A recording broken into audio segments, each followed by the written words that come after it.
Salut, j'espère que c'est la pleine forme chez toi. Voilà, on ne pleure pas. Est-ce que tu as déjà entendu ça?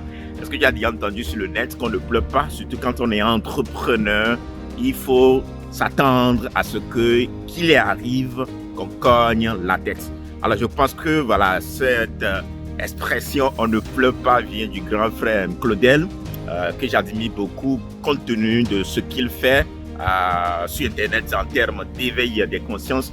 Mais la bonne question qu'on est en droit de se poser, c'est de savoir, est-ce que vraiment, il ne faut pas pleurer? Est-ce qu'il ne t'est jamais arrivé de pleurer parce que tu as cogné la tête, surtout ici, ce dont il est question lorsqu'on est entrepreneur?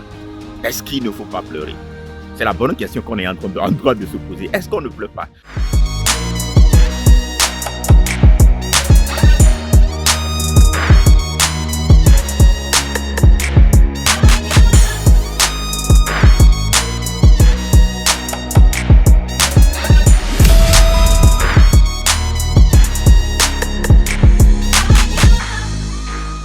Je pense que quand il parle de « on ne pleure pas », ce n'est pas dans le sens forcément de ne pas couler les larmes. Parce qu'il peut t'arriver, et c'est ça qui montre ton côté humain, de couler les larmes, de pleurer. Peut-être en face du miroir, en face de toi-même, ou bien pendant que tu es enfermé dans ta chambre. Oui, il n'y a rien de mauvais en la matière que de couler les larmes. Moi, ça m'est arrivé.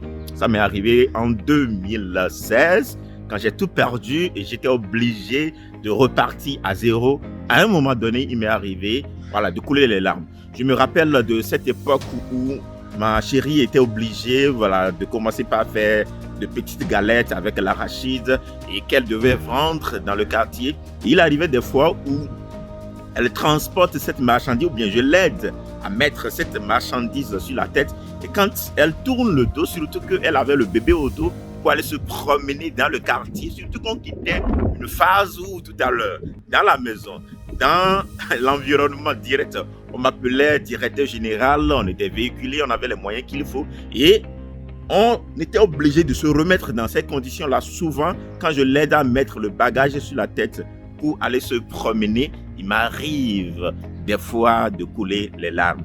Il n'y a rien de mauvais en ça, mais ce qui est très important, la partie la plus importante, c'est que tes pleurs ne tuent pas. Il peut t'arriver de pleurer un temps soit peu, mais juste après avoir pleuré, après s'être enfermé et pleuré, lève-toi et continue par pousser. Parce que ce qu'il faut se mettre en tête, et c'est ça que la plupart ignorent, quand on va vers l'entrepreneuriat, c'est que l'on a pris la décision de prendre le destin de sa vie, ou bien de prendre sa vie entre ses deux mains.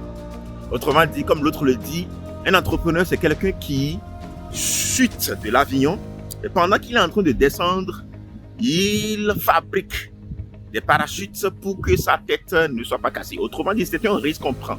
Et quand on prend un risque, il va arriver des moments où cela ne soit pas linéaire. Et comme le dit Jim Rohn, quelqu'un que j'admire beaucoup, il dit que la vie, c'est des saisons. Dans la vie, il y a des hauts et des bas. Maintenant, ce que j'admire dans les moments de bas, c'est-à-dire les moments de challenge, les moments où tu penses que tu as chuté, les moments où tu penses qu'il n'y a plus d'espoir pour toi, c'est pendant ce moment que ton cerveau tourne le plus. Alors, l'année 2022 a été une année très, très challengeante pour moi. Je pense que c'est l'une des années les plus difficiles pour moi sur le plan de l'entrepreneuriat, parmi tant d'autres. Et il y a un projet sur lequel on a misé toutes nos énergies à Exploit Motivation en 2021. Tout ce qu'on gagnait en termes d'argent, on l'envoyait dans ce projet. Et l'on rentre dans la nouvelle année pendant que le projet a commencé par être rentabilisé. Je n'en ai jamais parlé. J'aurai l'occasion de revenir là-dessus parce que pour le moment, je n'ai pas vraiment cette force d'en parler. Il y a les images qui sont là. J'aurai l'occasion de faire une vidéo là-dessus. Nous rentrons dans la nouvelle année 2022. Et déjà autour de février, tout ce business est allé à l'eau. Tout ce business a coulé. Et c'est des millions qu'on a perdus. Et c'est là pour la première fois depuis que j'ai lancé Exploit Motivation, depuis que j'ai commencé à parler d'Exploit Motivation depuis 2016, pour la première fois, j'ai eu du mal à payer les collaborateurs en février 2022. J'ai dû, à cette époque-là, réduire l'effectif. Mais ce dont je me suis rendu compte, c'est que pendant ces moments de challenge, quand bien même il va vous arriver de pleurer. Et heureusement, en cette époque-là, je n'ai pas pleuré parce que voilà, je suis déjà venu à une étape où j'ai déjà cogné la tête plusieurs fois. Mais la partie la plus importante, c'est que c'était en cette période exactement que mon cerveau tournait le plus. Et où je commençais par me poser la question, quelle autre opportunité sur laquelle je suis à même de travailler pour que l'on puisse diversifier nos activités? C'était la partie la plus importante. Et je peux vous dire que ce challenge qui nous est advenu a été l'un de nos meilleurs cadeaux en 2022. Ce n'était pas fini, voilà, j'ai eu à rencontrer d'autres challenges par la suite. Mais la partie la plus importante, c'est que ce challenge nous a permis de nous transcender et de développer de nouvelles activités. Je crois que vers la fin de l'année 2022, on a obtenu des résultats probants et même au niveau actuellement de Espoir Motivation, il y a un nouveau département qui est né à cause de ce challenge qu'on a rencontré. C'est pour simplement vous dire que oui, on ne pleure pas. On ne pleure pas parce que tant que tu vas continuer à pleurer, tant que tu vas prendre tout ton temps à te plaindre de ce que tu as rencontré en termes de blocage, en termes de challenge, tu vas oublier ce qu'il y a dans les challenges. Ce qu'il y a dans les challenges, c'est des tremplins, des opportunités qui peuvent te permettre de passer à un niveau supérieur. Je peux te dire que l'année 2022 a été une des années les plus challengeantes de ma vie. Vers la fin de l'année, en septembre, voilà, j'ai constaté que mon ordinateur que j'utilisais, j'avais un MacBook Air qui a commencé par ramer. Et à l'époque, j'ai la chance et il y a un frère qui devrait voyager sur les États-Unis. Je lui ai commandé un MacBook Pro. Les derniers MacBook Pro là, je lui ai commandé. Il m'a ramené ça, je crois, en septembre. Je me suis mis à l'utiliser et un mois plus tard, jusqu'au niveau de ma maison, j'ai un bureau à la maison, quelqu'un est venu me cambrioler. Et il a pris tous mes éléments précieux. Mes téléphones, mon passeport, parce que j'ai un petit sac dans lequel j'ai la plupart du temps tout, mes cartes Visa et cet ordinateur qui pour moi à l'époque, voilà, me permettait d'aller très vite parce qu'aussitôt que je l'ai acheté, ça me permettait voilà, de développer de nouvelles formations. J'allais très vite en termes de travail. Il est venu le piquer. Jusqu'à présent, je ne suis pas rentré en possession. Voilà, on a fait des réquisitions jusqu'à présent, voilà, on n'a pas de nouvelles. Alors, qu'est-ce qu'il faut faire? Est-ce qu'il faut pleurer? Et là, je rejoins le grand frère qui dit non, il ne faut pas pleurer. Parce que les challenges vont advenir. Il n'y a rien qui soit linéaire. Pensez que la vie est linéaire. Pensez que la vie est un bonbon, comme l'autre le dit, c'est se leurrer.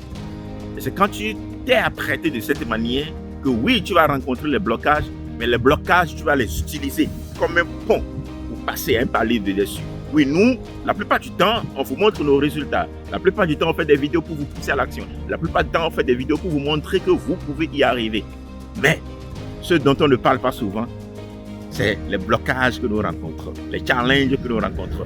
Et pour finir, toujours dans cette année 2022, vers la fin de l'année 2022, il y a quelqu'un qui a pris, voilà, quelqu'un qui était en train de chatter avec un de mes collaborateurs qui a pris le contrôle de son ordinateur, qui par exemple est allé pirater le business manager de notre compte Facebook et qui nous a pris de l'argent. Alors, c'est-à-dire que tu ne peux pas être sur Internet et refuser que de pareilles choses ne t'arrivent. C'est comme quelqu'un qui achète un nouveau véhicule et qui se met à le conduire en circulation et qui refuse qu'il y ait des égratignures, qu'il y ait des gens qui grattent une fois en passant le véhicule. C'est normal, c'est des choses qui doivent t'arriver. Et ce n'est pas parce que on t'a volé, je donne cet exemple-là, on t'a volé sur Internet que tu ne vas plus continuer à profiter d'Internet. C'est la même chose pour tous les aspects de notre vie. Pendant que vous entreprenez, pendant que vous agissez, quel que soit ce que vous faites sur cette terre, mettez-vous en tête que cela ne sera jamais linéaire. Il y aura ce qu'on appelle des hauts, il y aura ce qu'on appelle des bas. Et sachez que pendant que vous êtes dans les moments profonds, pendant que vous êtes dans les bas, ce qu'on appelle les bas ici, c'est en cette période que la machine la plus puissante au monde qu'on vous a donnée, qui est votre cerveau, tourne. Et c'est en ce moment qu'il faut l'exploiter et passer un palier dessus. L'exploiter, créer quelque chose. Moi, je l'ai toujours expérimenté. Les moments où tu as du mal à dormir, les moments où tu sursautes, tu lis, où tu es obligé d'aller prendre un livre spirituel et lire avant d'avoir de l'énergie, ce sont les meilleurs moments de notre vie.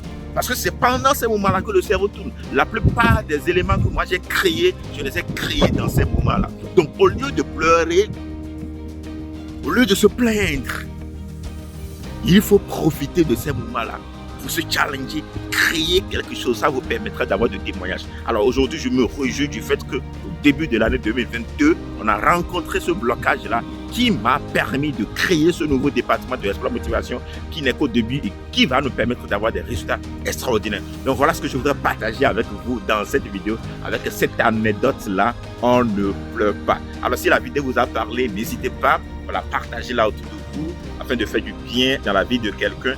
Moi, présentement, je suis à Dakar. Le samedi passé, on a fait un séminaire sur comment tu peux commencer à profiter du temps que tu passes sur Internet. Et par la suite, je continue sur Conakry. Voilà. Lorsque je serai là-bas, certainement, je vais faire d'autres vidéos. Et si tout ce que nous faisons te parle, et toi aussi, tu te poses la question de savoir comment tu peux commencer à profiter du temps que tu passes sur Internet, n'hésite pas à rejoindre nous dans l'aventure. Je vais mettre dans la description tout ce qu'il te faut pour y arriver. Et surtout, on continue d'explorer l'impossible. Thank you. Ciao.